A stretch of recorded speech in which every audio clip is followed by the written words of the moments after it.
Diabetes UK is a charity that was founded in the UK back in 1934 by the novelist H.G. Wells and the doctor R.D. Lawrence.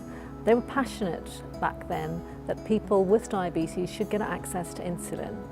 Today we are equally passionate to make sure that people across the world get access to the best care, the best treatment and the best management of diabetes that's possible.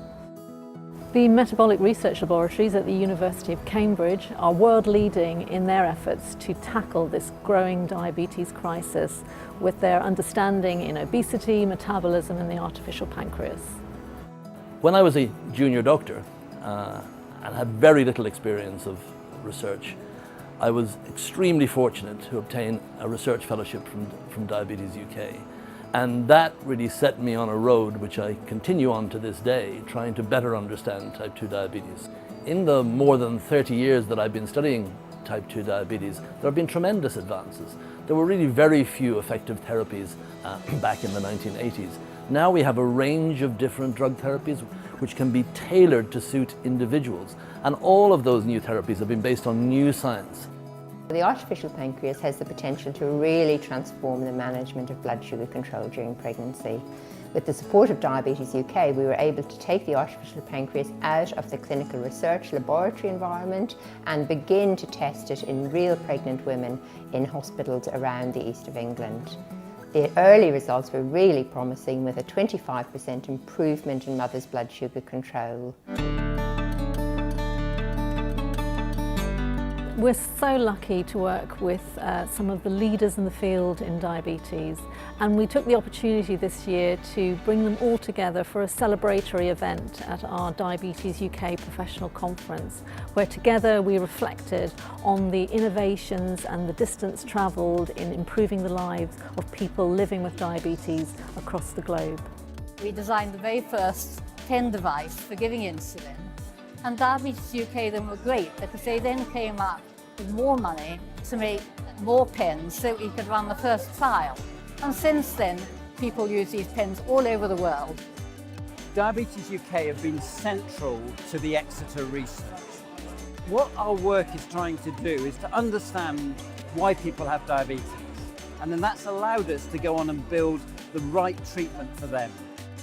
Diabetes UK has had a big impact on research in diabetes. It has supported fellowships, which I think are a great way of encouraging younger people into diabetes research. And some of the biggest names in diabetes research in the UK now started life as research fellows funded by Diabetes UK. Diabetes research has done a colossal amount in changing the way I live with my type 1 diabetes. From going from urine testing to wearing a CGM where I can press a button and see what my blood sugar levels are now. It's absolutely mind-boggling, the changes I have seen. I think it is both very important that we recognise the lasting impact of these incredible moments of research, but that we do so from a position of burgeoning aspiration and burgeoning commitment to the research discoveries that will take place today and tomorrow and that will matter most. We've achieved a great deal together, but there are still many challenges ahead that we have to work together to tackle faster and to make more progress in improving the lives of people living with diabetes. One of the biggest challenges, I think, in the delivery of diabetes care worldwide is the lack of uniformity. We know that some people get really good diabetes care and others don't. I think one of the greatest challenges which is still out there for people with type 1 diabetes is really having efficient ways of using transplantation as a curative approach. One of the big opportunities, but also one of the big challenges, is the rapid advancement and availability of new technologies, whether that's in terms of delivering insulin and monitoring glucose, or whether it's in decision support or apps or patient self-management.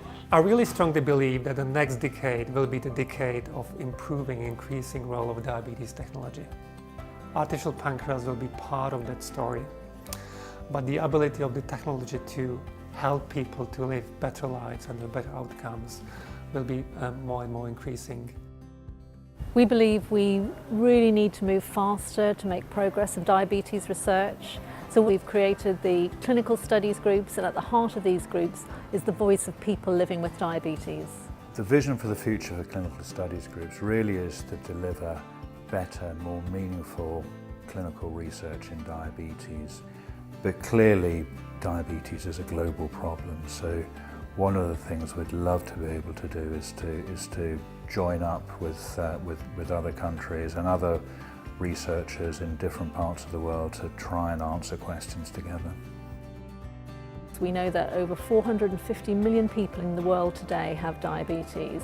Our vision is a world where diabetes can do no harm, but of course this is an international effort, and we want to work with organisations across the globe to help to tackle what is a growing diabetes crisis.